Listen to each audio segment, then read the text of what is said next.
When I was 10, I was living with my family in South India and my parents were working in the medical college in Vellore. I remember listening to local doctors talking about their efforts during the poliovirus eradication.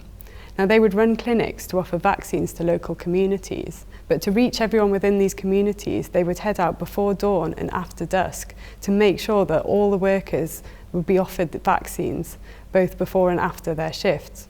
And they would do this 7 days a week for months on end, just to make sure whole communities would be protected against this disease. I didn't think much about poliovirus after this until, as an undergraduate, I took a course on virology. And this was taught by a semi-retired professor who would bounce into the lecture theatre every week, profile a virus, tell us about all the strains and show us horrible pictures of disease in humans and other animals.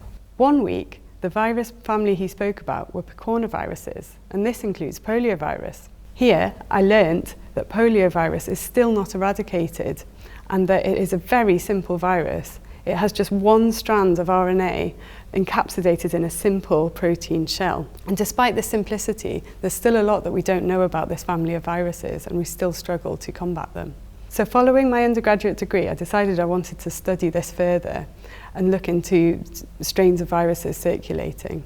So I got a project studying rotavirus in pig and human populations in the UK. And I thought this was going to be really exciting, mapping these strains of viruses circulating in these pig populations and how they crossed over with humans. But the reality of it was that I spent a lot of time scraping piglet diarrhoea from farms. And while the results were interesting, they showed us there wasn't much crossover really between pig and human strains of rotavirus. So following this time, I decided that what I wanted to do was focus on what made these viruses similar compared to the variants that are circulating in the community. So I was fortunate to get a postdoc position here at Leeds, studying RNA structure of viruses during assembly. And this focused on picornaviruses, of which poliovirus is one. So the RNA inside these viruses is this single strand of RNA, but it is not just randomly smushed into the capsids. It forms structures, and structures that we're interested in are stem loops. Now, these loops have a stem with the RNA bound to itself, and then a single-stranded loop with a specific sequence across this region. And we believe these loops are important for the packaging of viruses inside cells during replication. So this is one area that we're really keen to study. But it's really tricky to study this without disrupting this RNA structure. So the method that we are developing to study the RNA structure inside viruses is called X-ray footprinting. And this uses beamline radiation, which is shot at the viruses in frozen samples to disrupt the RNA structure inside the viruses. And it breaks apart the RNA, but only where it's single-stranded, not where it's paired with itself, bound to itself, or where it's in contact with the protein shell. And this means after we expose these viruses to this beamline radiation and it breaks apart in these single-stranded regions, we can extract that RNA out, and then we can use those breakpoints to build up a 3D jigsaw of the virus RNA structure inside the virions.